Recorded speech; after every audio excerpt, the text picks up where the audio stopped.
Everyone, I hope you're having a great day so far, and welcome to the first episode of Lost in History.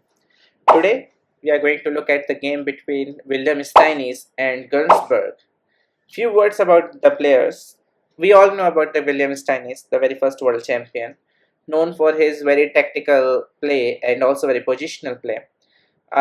Very good theoretician and overall a very great world champion. And Gunsberg is actually someone who played a World Championship game against William Steinitz, and this is one of the game from the World Championship. So it's a game played in 1891 in New York, and it's a game number 7 of World Championship they played. So let's see the game. William Steinitz is white, and he starts with pawn to d4. Yes, in 1891, William Steinitz starts with pawn to d4. Gunsberg played pawn to d5. Pawn to c4. So the Queen's Gambit by William Steinitz, and we have Queen's Gambit accepted. Knight to f3, simply developing the knight. Knight to f6. Pawn to e3 to open the bishop, get the pawn, and no one plays pawn to b5 because it just wastes too much time and creates too many weaknesses. So pawn to b6 by black. Of course, the best move recommended by the engines even to today. Bishop takes pawn, and okay, now we know that pawn to c5 is best for black and it gives black almost equal game.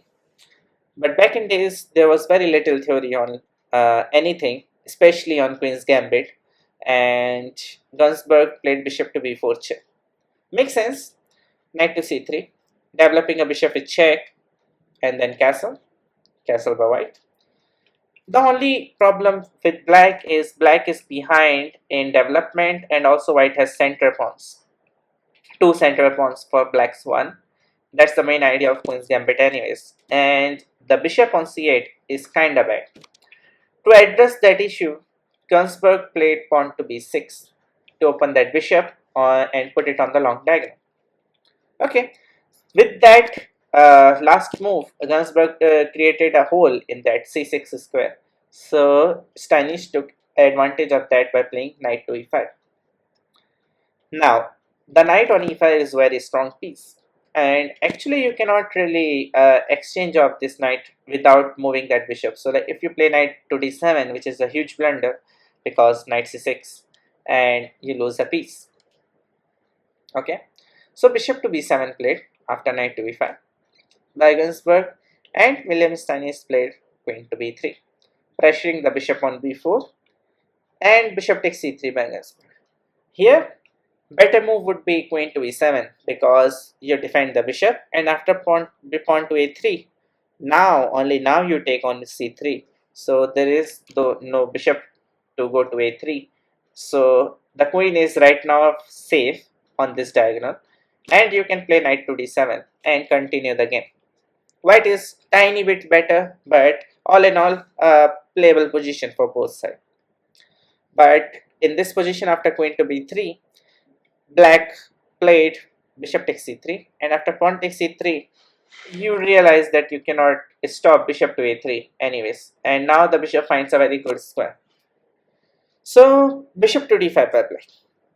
A very good line would be if black plays knight b to d7, which is something you would love to do as black. White actually has a huge attack on that diagonal right now, with that queen battering the bishop, attacking the f7 square, e6 pawn and f7, and also this knight on e5 supporting everything else. So you already can sense that there is something in the position. So white to move. Try to pause the video and try to find the best move in this position as white. Try to punish knight to b7.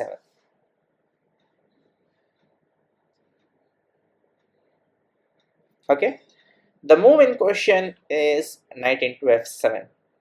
A very nice knight sacrifice. It's actually a very positional sacrifice. After rook takes, bishop takes, attacking the rook, queen e8. So you got 2 pawns for the knight, and here you have to play f3, which is a very nice move. Next move you will play pawn to e4, and something like knight f8, bishop f7, queen f7, queen f7, king f7, and pawn to e4. And you can see that white has a very nice center. This knight and bishop are dominated by that pawn on e4.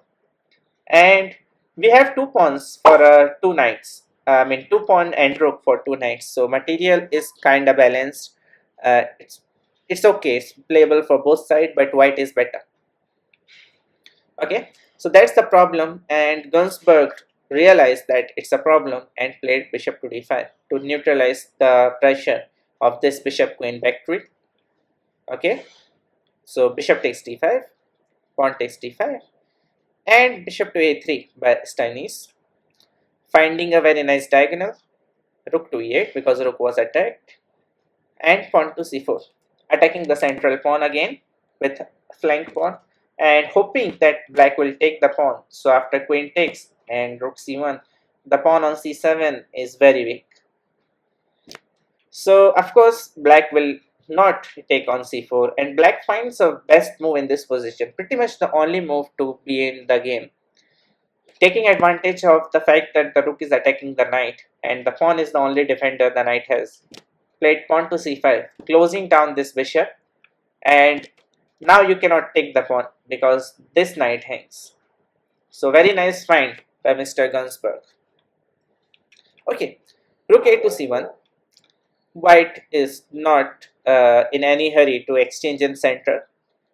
And okay, so if black plays knight to d7, the problem is your only idea with the pawn to c5 is to take advantage of this knight being only protected by the pawn.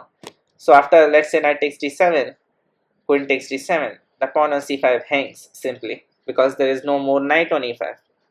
And if you play knight takes d7 to defend the pawn on c5, then d5 pawn hangs. So right now you cannot develop the knight from b8 square. So black plays knight to e4 with a threat of knight to d2, forking the queen and the rook. And white naturally played rook f to c1, f to d1, defending knight d2 and putting the rook in the central file. Okay, now black decided to trade in the center. Pawn takes and played pawn to f6. The idea is if you play knight to f3, then after knight to c6, with the idea of knight to a5, black is very much back in the game. I would say black is even better if you play c takes d, knight a5, followed by queen takes d5 next move. And yeah, I mean, white has isolated pawn and black has very beautiful knight on e4. So it's all in all an equal position according to the engines. So you don't want to play knight to f3. So white to move. There is a very nice tactical shot in this position. So try to find that while I give you a couple of seconds. Alright. So I hope you find this move, which is what still Wilhelm Steinitz played. C takes d5, sacrificing the knight. And after pawn takes knight, you have to find this sequence. Pawn to d6, check. King to h8. And Steinitz played queen to d5 with a double attack. Now, it's very easy to criticize knight queen to d5, like move like queen to d5, but the better move here would be queen to f3 because I know the engine suggests this moves. It's a better move because what Gunsberg found, a counter attack.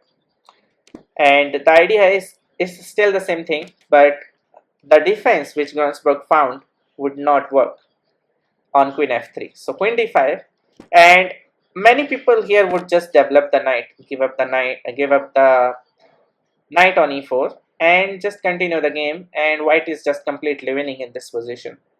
But not Gunsberg. Gunsberg actually sacrificed the rook and played knight takes f2, a very beautiful counter sacrifice because the rook is now attacked. And if the king takes, then after knight d7, queen h4 check is in the air, and pawn to e4 is also very much the threat because you create your own passed move, and it is a very good counterplay for black. So here Wilhelm Steinitz said, okay, I don't want to take with the rook, I don't want to take with the king, but I would very much like to take the knight with the rook, and played knight to d2, rook to d2. A very slight improvement would be rook to f1 with the very exact same idea. But if knight h3 now, then after pawn takes, the rook is already on the f file. So it is little bit different.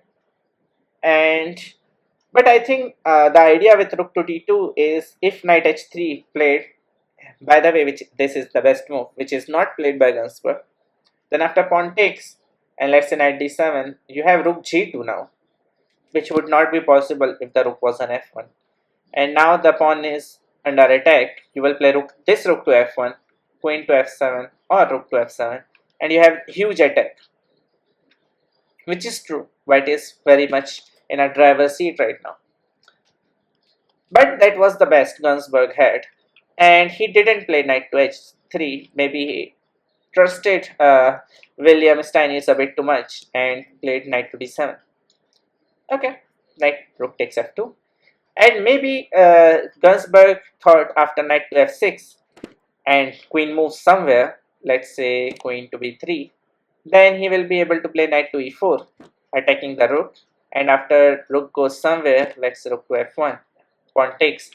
This is very much a very powerful counter attack for black because knight is very strong, queen is joining in, let's say here, and there is a passed pawn on d4 also.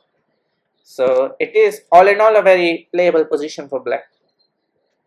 But Wilhelm Steinitz was not such player who will go back if you just attack. So it is white to move. You already know that black will find some counter attack if you move the queen. So what will you play in this position if you have white pieces? Alright. So the move played by Wilhelm Steinitz was very nice exchange sacrifice, rook into f6. The idea is very clear. The knight is the only piece which is going to give the counterplay to black, and we are just going to remove that knight. So there is no counterplay and it's all white from here onwards. If you play queen takes, then d7, and after rook d8, pawn takes pawn, and you already can see e6, e7 will claim the rook.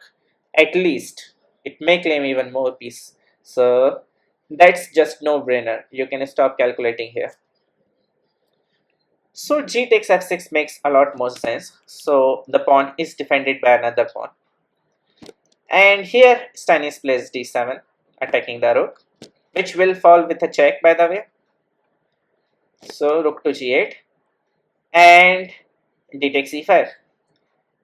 The idea is if you take back, then after queen takes, rook g7, and any move here would win, let's say rook c7 or rook d1, just defending the pawn, followed by bishop to b2, and you are not saving this position.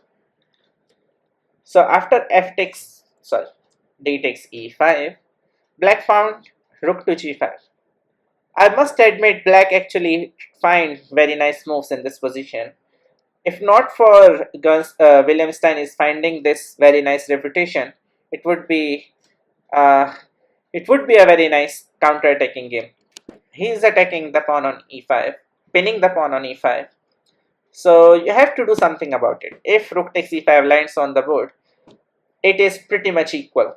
Black is back in the game. So white to move again. Try to find the best move in this position.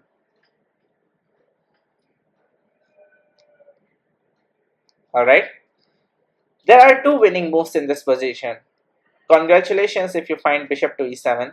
That's one move. And the another move is what Wilhelm Steinitz played.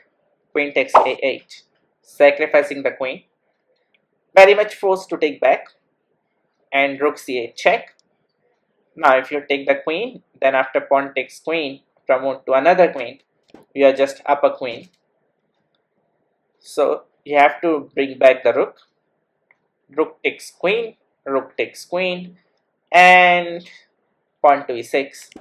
Next move e7, and then d8 queen is coming up, and it was in this position that Mr. Gunsberg resigned the game, because e7 and d8 is literally unstoppable. So yeah, a very nice game by Wilhelm Steinitz, sacrificing the exchange for that single reason that black has some counterplay and you want to remove that counterplay.